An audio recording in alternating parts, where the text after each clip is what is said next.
Ndabahaye mwiriwe mwese bakunzi ba Burundi News Publication, ndabahaye n'ikaze muri ca kiganiro canyu ijambo rya jambo mu buzima bwawe.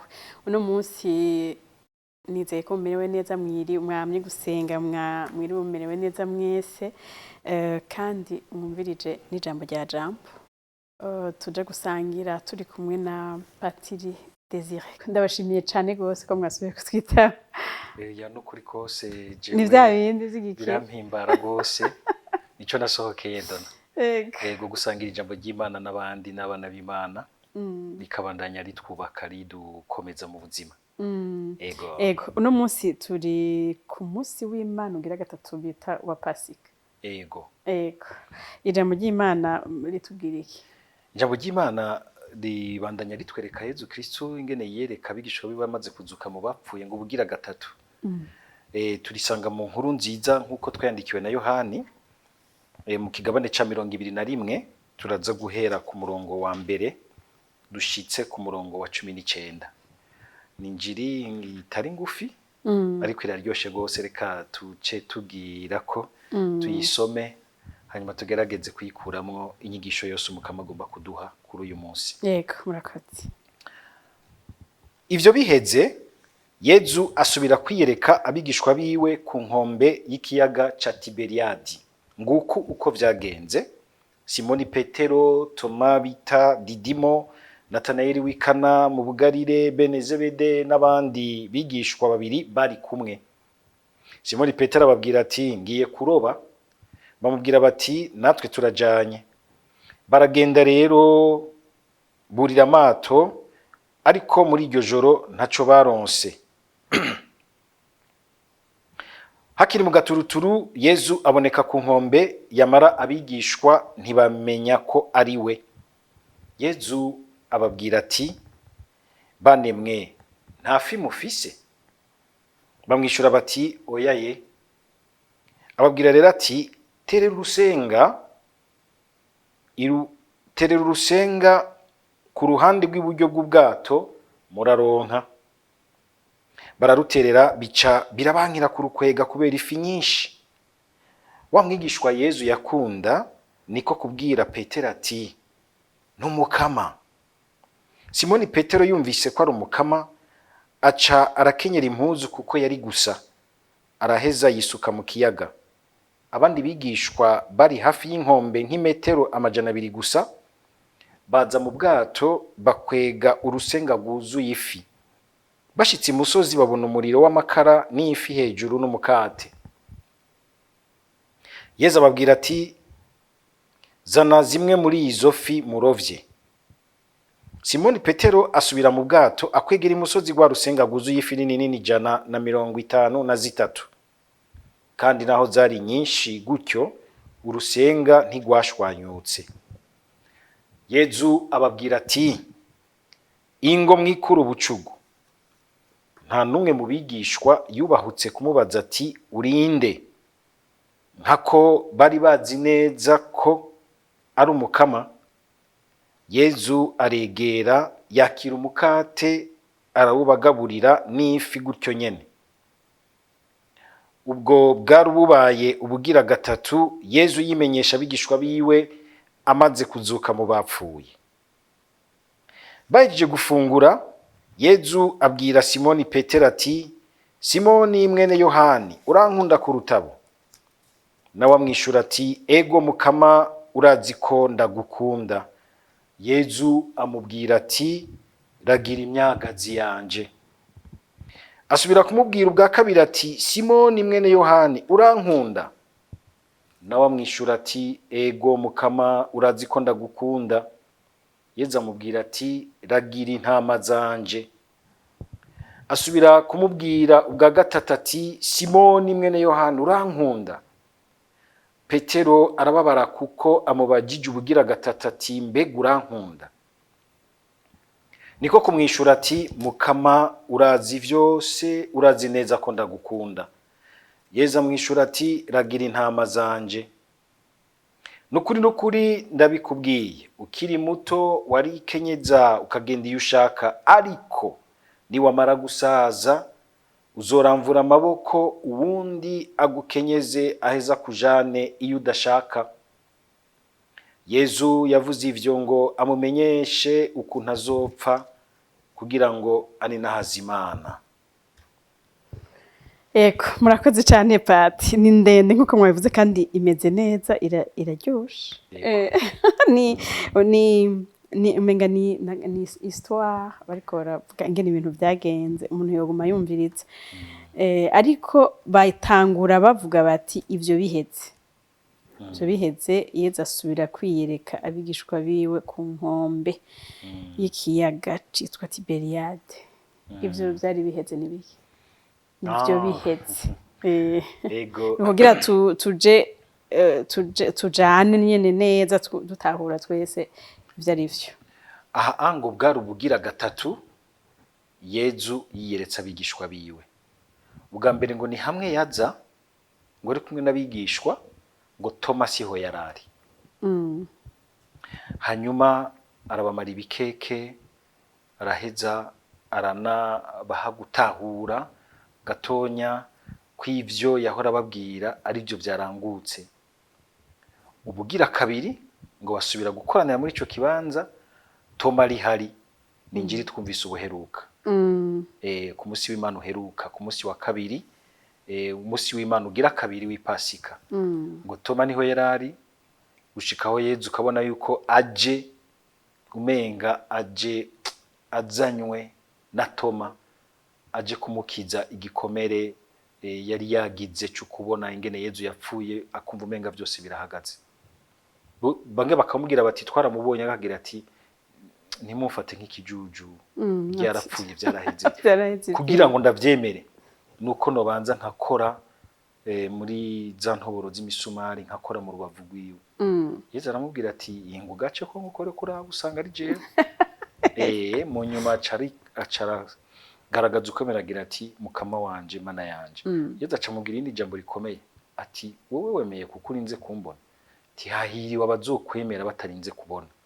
Uyo ni wewe, nuriya mutekinisiye wacu ari hariya muhinga bw'ivyuma, ni jewe, ni twebwe ubu twemera tutagendeye kukubona n'amaso yacu ariko kukwakira mu mutima wacu Yezu Kristo yadutse mu bapfuye mu nkuru nziza yiwe. Ivyo rero, ivyo bimenyetso bibiri yabagiriye byo kubiyereka biheze, hari iki kimenyetso cya gatatu cy'uyu munsi ahabiyereka basubiye kuroba kuko benshi barabarovyi, akabasanga ngaho nyene akabimenyesha. Ego, reka ikinyene tukije ko urabona ko ni nk'akantu batanguje k'intangamarara, baca batubwira uko gufatanya n'ibigabane by'imbere. Ego, mugabo by'ukuri nyezina itangura yerekana Petero afashe ingingo yo kugenda kuroba. Bari mu iki, umuntu yotahura iki muri ibi bintu? Baragiye kuroba, yaravuze ati je ndagiye kuroba, abandi baramukurikira. Umenga yari mu bindi bintu kandi umenga ntiyaramerewe neza, ati nkuko bavuga ati jewe ndabihebye ibi ndimo ndagiye. Ego, mu bisanzwe ababigishwa ba Yezu ugiye kubiraba neza, inyuma y'imyaka 3 bari hamwe, bari bacitse nk'abantu bafise ubuzima bumwe. Yezu yabakuye mu mico itandukanye, mugabo benshi barabarovyi. Hanyuma Yezu amaze kuzuka araza akabiyereka, agasangira nabo, akabayagisha, mugabo haciye akanya ngo agacanyika. Baraho rero si nka kumwe yamari hagati yabo, akababwira ati ubu tuve ngaha tugende kwigishiriza ngaha, unaho tuve ngaha tugende hariya. Baraho basa n'abantu batumva neza ingene ibintu bigiye kubanda. Nivyo bararyohewe nuko yazutse mu bapfuye, yagarutse, baza baramubona, akabamanyurira umukata, agasangira nabo, akabayagisha. Ariko haciye akanya ngo agacanyika, bagumye rero mu kintu mugira n'ikidatomotse cingene ibintu bigiye kubandanya. Hako boguma ngaho rero umenga ntaco bariko barimarira, n'abantu bamaze imyaka 3 bashize hamwe bakurikira uyo mu Yezu yapfuye, mugabo yazutse, mugabo batazi ingene ibintu bigiye kubandanya, kuko ntaza ngo agumane nabo aza arababwira iprograme y'ibiza gukurikira. ngira ntibanumva Ntibanumva ntibarumva neza n'ingene ko azosubira kuba wa wundi ko dusa kuba wa wundi bararindiriye baraho mugabo bakabona bati ntitwoguma ngaho reka tugire icyo tuba turimariye benshi n'abarovyi Petero ati mu byo bahora dusubire kuja kuroba kubera kumbure aha mbega ntibari bamukurikiye bazi yuko ari umwami wagiye kuronka igiti nyene ivyo bari bafise mugabo nogira nti amaze gupfa kandi akazuka n'amajambo yazarababwira buke bari amaze kubona yuko ntaje guharanira intwaro uko abandi baziharanira kuko yari yavuze yuko nawe nyene agira ati ngo ubwami bwanje sugaha kwisi bari batanguye kuza nogira nti bararonka uwundi muco buke buke baba désillusionné nkuko mu gifaransa bavuga mugabo ntibabona neza ingene ibintu bizobandanya hako baguma ngaho umenga birapfapfanye nta siguro nta nk'imbegeje bagira bati reka tube turaba ico tuba turimarira erega hari mw'icigwa mbere n'abasanze bariko bararoba ngo barovye ijoro ryose barabura hari nk'ibintu bibiri bikomeye Yezu aduhamvya mu bibazo byo kwiyumvira ingene dutunganya kazoza kacu ka hafi n'akakure mbere akaza no muri ibyo bidushikira muri kubuzima bwacu ukamenga dukora menga ntaco dushikako twabaye nk'abamfata vyanka twabaye nk'abavoma biroka Yezu akaza akaboneka ku nkombe barijiriwe baraye bararoba ijoro ryose batasha iminwa igaragara arababwira ati subira muterere urusenga iburyo bw'ubwato Yezu ico kintu turakimubona ko nta gitangaro wasanga umenga arakora adasavye ukwemera k'umuntu ariko kandi nk'ibitangaro nk'ibi byo kugaburira abantu akabihera kuco bafise muri buki igitangaro ca mbere c'ugwiza imikate ngo yagwije imikate ngo y'umwana yari yitwaje umwana n'umwana arafise ashobora kumara kugira ngo Imana ikore igitangaza ngo yari yitwaje ngo dukate 5 n'udufi 2 abikuramwe igitangaro c'ugaburira abantu benshi ngaha naho igitangaro aragikoze agikuye mu kwizigira ijambo ababwiye bakemera bakaja mu kiyaga no mu buhinga bwabo ubumenyi bari bafise bwo kuroba igitangaro aho kiri rero mugabo nuko aca baha kuroba ku murango musanzwe baroba mwijoro mugabo akoreye mu buhinga bwabo ntibavuye mu kiyaga basanga ifi zisutse mu rusenga barinze gusubira kuruterera bagaheza bakaronka ikimenyamya c'ingene Yezu ibintu vyose burya ashaka kudushikana ko adutegurira aradusaba yuko tugira agatambwe kacu uko kangana yego binyibukije umutegetsi yakunda kuvuga ngo dusenga dukora dusenga yego ibyo bitegerezwa kujana yego murakoze cyane reka tubandanije gatoyi hari aho bavuga ngo batereye urusenga baciye baronka nyinshi 153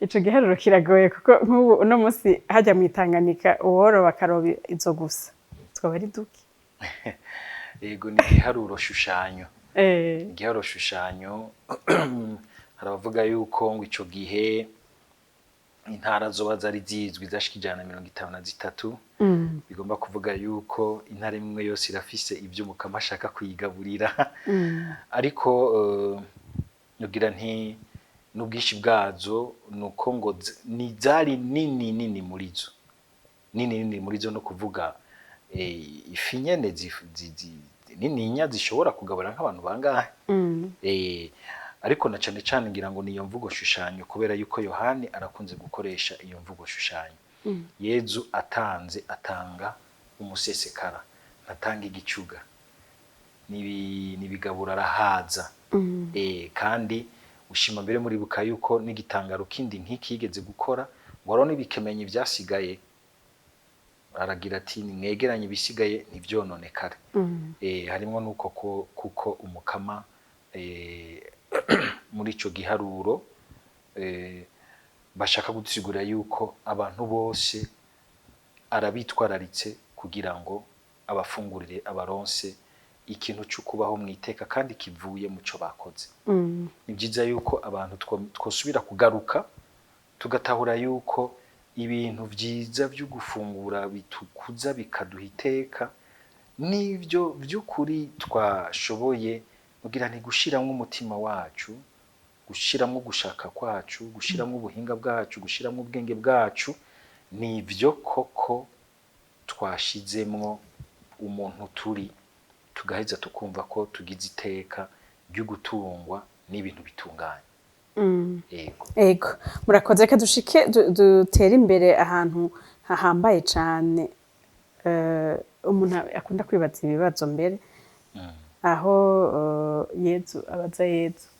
Yezu abaza Simoni Petero ko amukunda gatatu kose bikanamushavutsa, wamenga ariko amucumita kakandi kuko mwihakana gatatu. Ego ariko ni inyishu zica yungikanya nazo zirantera ikibazo. Avuga ati Yohana, Simoni mwene Yohana urankunda kurutabo, abo ni bande? Hanyuma akaca mwishura ati ego mukamurazi ko ndagukunda. Yezu akaca amubwira ati ragira imyagazi yanje. Ego tugarutse n'ubundi iki kiyago ca Yezu na Petero inyuma bahiko baheje kuroba ifi nyinshi kirambaye gose.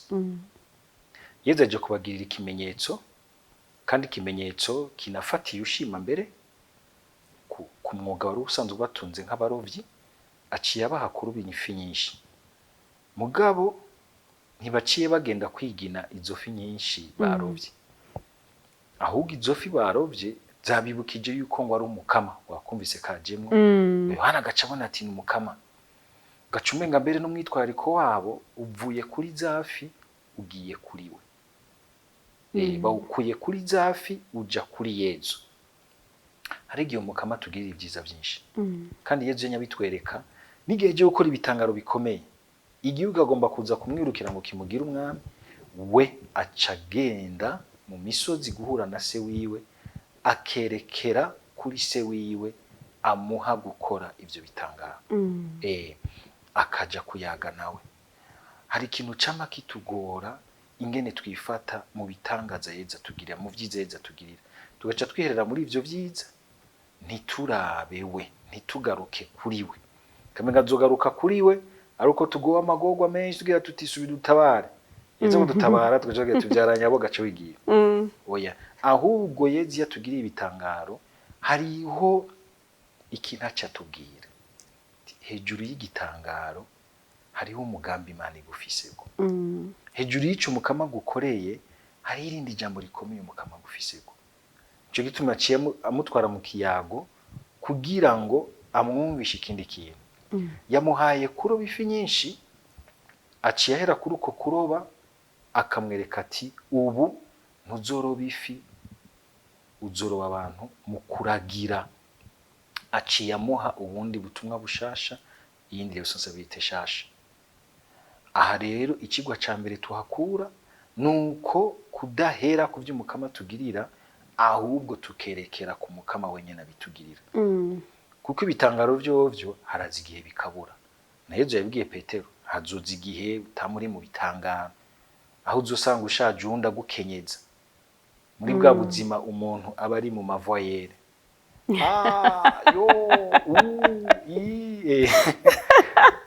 Uwo mwanya si umwanya w'ibitangaro, ari umwanya wo kubabara. No mu gihe tubabara Yezu nihari, no mu gihe baroba bakabura niho yarari. Kumva yuko Yezu yadutse mu bapfuye agumana natwe, ntaduhemukira. Ahubwo ko ari twebwe twoza n'ubundi turagaruka nko kuri iri jambo yabaje Petero, tugakabura urukundo tumufitiye. Kuko hari igihe usanga ibintu ducamwo ibitangaro canke n'ibitubabaza bishobora gutuma umutima wacu umenga watwawe navyo, tukibagira ko ari hari, tugaca dutangura gutsindwa, tugaca dutangura kugwa mu bindi. Aha rero kandi Yezu aciye amutwara mu kiyago co gukabura urukundo muri we. Amubaza incuro zitatu zose. Hari benshi mpora numva basigura bagira bati agombye kumwibutsa za ncuro zitatu zose yamwihakana kuwa gatanu mweranda. Mugabo si ivyo Yezu agombye kugira. Yezu si umuntu azura akaboze ntibabe. Kuko iyo aba yaruzura akaboze yari kubibibutsa gishika akibabonekera, mugabo babonekeye ijambo rya mbere babwiragira ati nimugira amahoro, sinzutse nje kubihora. Ariko dona ndibaza je ndi nka Yezu nzutse, uraza abantu ngene tumeze nuza nambaye ikoti nziza imwe naguriye muri Champs-Élysées n'akarato kamwe agenda karahekenya umusenyi awuciye na parfait imwe unyumva nko ku metero 400 abanza nkaza baca banza gutera ubwoba basaserdoti ubwanwa bwinshi bagize banamye urupfu rwiwe bakarutegura bantu bose kabanza nkabiyereka nkabwira ati mwambonye star umu influenceur munjahe mumpungirahe.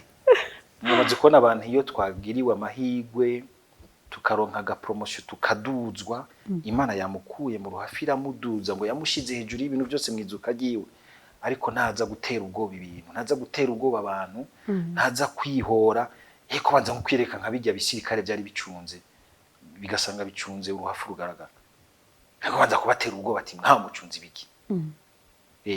Yaranabaretse bararya n'amafaranga y'ububeshi kuko barabahambye nk'ikinyoma, bati genda muvuge ko bamwibye, ariko arabireka yiyereka abakunzi biwe azobatuma ko abo bakunzi biwe.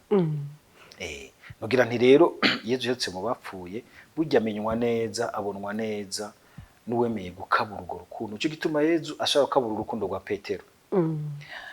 Kubaraba aya majambo y'Imana iyo yazananye mu kigereki, burya harimwe ikintu tudashoka twumva muri iki kirundi cacu. Yezu uravye ingene ayagisha Petero akoresha ijambo ry'urukundo mu yandi majambo abiri ariserura. Hariho urukundo bwa mbere abanje kumubaza mu kigereki bagwita urukundo agape. Hamwe dukura na rya jambo ngo les agapes fraternelles. Les agape nukuvuga iryo jambo mu kigereki riserura urukundo rwinshi rwuzuye rusesekaye rwose nka rumwe nyene yatwereka mu kudupfira. Muga mu nyuma ariko arayagisha Petero akamanuka ku rundi rukundo ruri ku rugero ruri munsi gato rwitwa phileo. Nukuvuga urukundo rw'abantu b'abagenzi mugabo usanga umenga niko ruraryoshe ruroroshe, ariko usanga umenga ntiguzuye kuko nko mu bihe bigoye ushobora gusanga rugoye kubambwa no kugendera.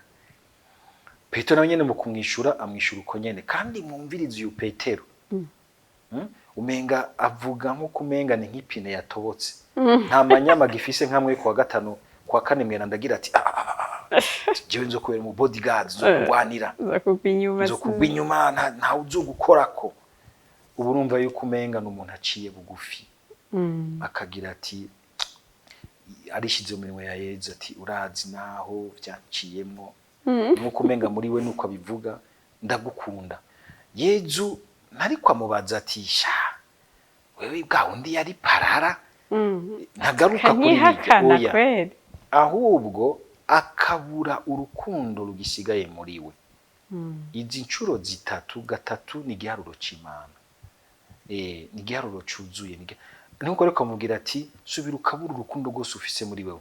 Yezu ukabona yuko yahereye ku mvugo y'urukundo ruhanitse rwa agape aramumanukana ku mvugo y'urukundo rwa phileo ruri munsi, nkuko umenga Yezu arazi neza yuko n'urukundo mugabo rufise aho rugeza rw'amagara make y'umuntu. Aje gufatira akamubwira ati rumpe nze ndarudugane ku rukundo agape. Aha nyine aciye amubwira ati hazoza igihunda gukenyeze agutware aho utashaka, ngo ariko aramubwira ingene azoshika kuri urwo rugero rw'urwo rukundo nawe akamupfira.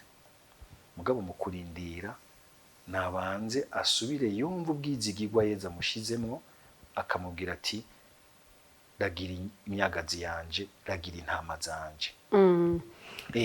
Ingene Yezu yazutse subuza za kwihora, ahubwo aza kudukiza ikintu cyo kwiyagiriza, akagira ati ndacumva urukundo rukenya rugisigaye muri wewe ruzane. Hanyuma weye kuguma mu byo kwiyagiriza ibyo muri kahise ka kure canke ka hafi, ugasanga umenga birakuzingazinze. Ndacakwizigiye, ndaguhaye ubutumwa, ragira imyagazi yanje. tugerageje gushira ijambo rya jambo mu buzima bwacu, uravye mu ibihe Petero yihakanyemwo Yezu, ari nk'umuntu by'ukuri, umva byoroshe kugaruka ukamwironderera wowe nyene, ukamurondera kandi yarakwihakanye igihe gwari rukamvye. aho magayogira ati ni mupfugo nta kundi ntaco nkibakuramwo, mwarampemukiye. Mpora ndabibona ingene n'ubundi abantu biratugora, mugabo wishimikije umukama birashoboka. Hariho ukurengera, ukurekura, ugusubira kwizigira ku muntu bidashoboka. Kandi ijambo ry'Imana ritubwira ngo ku bantu ntibidashoboka, ngo ariko ku Mana birashoboka, kuko Imana ishobora byose. Hariho abantu babigerageje, bakabibamwo kandi bikabaseruka, bagatuma bakiza byinshi, bakiza benshi. Kuko umuntu atamenye kurengera yishimikije inguvu z'Imana, yishimikije inguvu z'Imana, birashoboka kandi nivyo vyugurura kazoza keza, cane cane mu bantu tuzi ko twamatiko turatsitara nako. Hari abantu mukama no baguma duha ko ibimenyetso mu buzima bwa misi yose, bagiye barabishobora, kandi bene abo bantu tukabumva yuko bacika nk'inkingi z'ubuzima. Murabona nka Mandela, agaruka akizigira bajya abazungu bari baramupfunze, babishemwe abantu benshi, yego niko ubutungane bugakora, bukerekana abana bariya uruhara bagize, ariko akagira ati nitwoguma ngaho, reka dusubire kwizigirana, tureme igihugu gishasha. Turiko turegereza gusozera ikiganiro, nkiraho nyene ndiko ndibaza, hari uwigeze kubaza ati ni kangahe norekurira uwampemukiye, uwangiriye nabi. Mbega burya uwakugiriye nabi uwo murekurira niwe woja kumurondera kugira musubize hamwe, canke niwe yogira intambwe yo kuza kurondera? Biravana kuko burya ibintu byose ntibisa, kujya tuvuga mu Gifaransa biravana n'amaka. Ibintu byose ntibisa, ariko naho bidasa hariho nugira nti uko ushobora gusanga uyu afise ahantu avoma ukubizirikana n'inguvu, kungena bizirikana bikamuha inguvu, agashobora kugira iyo ntambwe yuko uja kubohora uwundi, kuko mu bisanzwe nawe muri we yamaze kubohoka. Yezu yazutse nta kintu kimuboshe. Kubanza kwakira Yezu yazutse akambohora, ashobora no kuja kubohora uwundi akiboshwe n'ivyo yankoreye. Mbere urasanga kenshi umuntu yakoze ibintu inyuma akagira bibi, akagira uwabikoreye igihe agwanye ntibimujimwe imbere ngo bimukoreshe nabi, nawe aguma akomeye, aho ushobora gusanga uriya yabikoze inyuma biheze bikamucokeramwo, bikamubuzitiro, umuzirikanyo ukaguma umwagiriza, umutima ukamwankira, akaguma mu biyayuramutwe, akaguma mu miziki idahera, akaguma mu madira adahera, umutima wiwe ntashobora kuwushira mu gacerere kuko uca usuka bya bindi. Ugasanga aragowe amagorwa menshi, ugasanga aryoherwa no kumva umenga ari mu bintu biguma bipupagura, mu bintu by'ibifaranga, aguma akora yiruka, ico twita l'activisme, l'agitation. Ijoro rije n'amagorwa kuri we, kuko ijoro rinumya vyose. Bya bintu bica biduga. Uzosanga ari mu nzoga, ari mu biyayuramutwe, agahakwa gusanzara. Rimwe rimwe ugasanga rero hariho abantu baba baragiriwe amahirwe yo gushobora kubohoka ivyo bagiriwe, bagatera intambwe yo kuja kubohora ababagiriye nawe. Uti none ibyo bincuro zingana? Kugira ngo ndabivuga, biravana naho umuntu avoma umuco n'inguvu zo kubimushoboza. cyo gituma abakristo burya aha Yezu atuma Petero ati ragira. Ni ubutumwa dufise bw'uko tumaze guhura nawe tugenda kurondera izo ntama zatakaye zigatakarira mu kugirira n'abandi, ugasanga ziri kumiriye ku mukama kandi zigiye gupfira mu vyazishikiye. Twebwe kweza tubohora kandi tuvuma muri we, nubwo bigaruka bikatubaza ivyo tuba twaragiriwe nabi, turazi neza ko dufise isoko ini ressource dutegerezwa kama turiko turavomako umuco, inguvu n'akanovera biduha ubukomezi bw'urukundo rwiwe, tugashobora gushikira canke tugahura n'uwatugiriye nabi tukamugirira neza.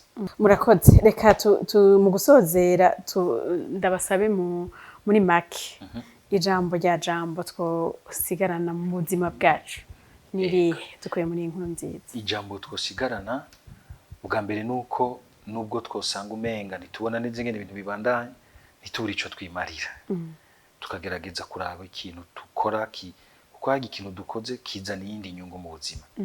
Ariko kandi tukibuka yuko umukama yazutse ntatuvirira, ari kumwe natwe. Gusubira kumwumviriza mu ijambo ryiwe ingene atubwira ati subira ugerageze, reka kwihebura, reka gutana n'akabando, reka gutana n'ikigazuzo, ahubwo subira utangure. Burya umuntu asubiye gutangura nugira nti abahagurutse agasubira gutambutsa ubuzima bwiwe.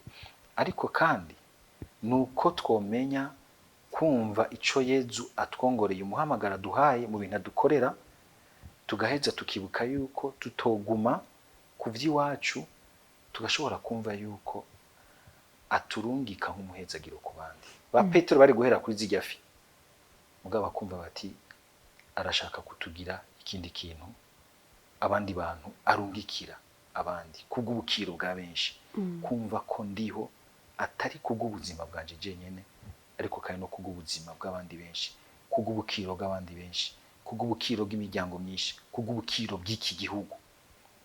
Ni kubu kuguma ndunda amafi menshi ku ruhande rwanje, ahubwo nkasohoka nkatuma abandi nabo bashobora kuroba amafi menshi mu buzima bwabo.